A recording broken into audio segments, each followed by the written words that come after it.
બ્રાહ્મણ એવું બોલ્યા કે મૂર્તિ બેહાડવાની 11 વાગે, હું બોલી સવારે 5 વાગે ને 15 મિનિટે. બોલો આવું મુહૂર્ત કોઈ હાલે? ગોંડો એ ના હાલે ને હપોરડીએ 5 વાગે કોઈ દેરો બેહાડે તોય નહીં મુહૂર્ત હાલ્યું.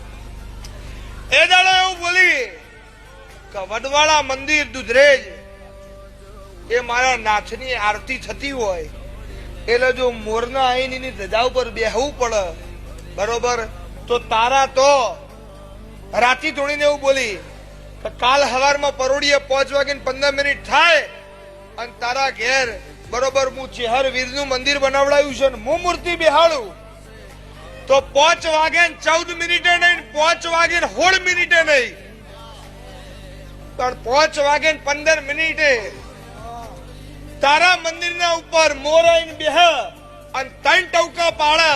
ના પાડવો જોવો 2 કે ના પાડવો જોવો 4 અને 3 ટવકા પાડે તો સમજે કે હું ભીખા નારાયણની માતા બોલી. એટલે રબારી મૂંઝવણમાં પડ્યા કે હવે કબૂતર નહીં આવતો મોર શું આવશે? ઓય હળકતી રેતી આટલી તપસે, ઉનાળાનો દાડો ઓય રેતી આટલી તપસે હોય પણ નહીં કબૂતર આવતા મોર શું હોય આવશે? હા, શ્યામાળાના રબારી ભેગા છે.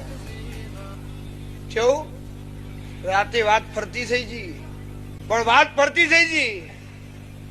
કહું બુઆજી એવું કીધું કે સવારે 5 વાગે 15 મિનિટે મોર આવે તો જ મૂર્તિ બેહાડવાની, બાકી આ બધું બંધ કરી દેવાનું.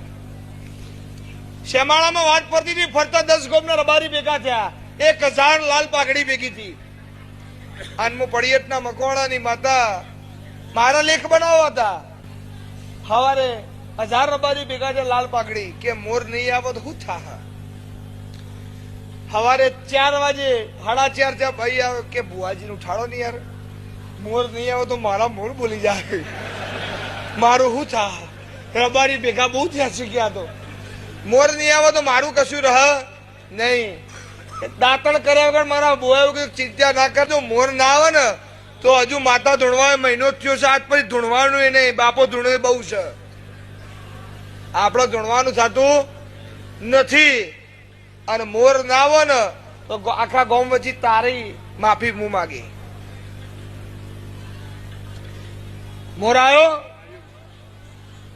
5 વાગે 13 મિનિટ થી હંગાત એક ભાઈઓ તો ખમચોણ્યો કે ભાઈ મોર નહીં આવે. મેં કીધું હજુ 2 મિનિટ ની વાર છે, શાંતિ રાખ.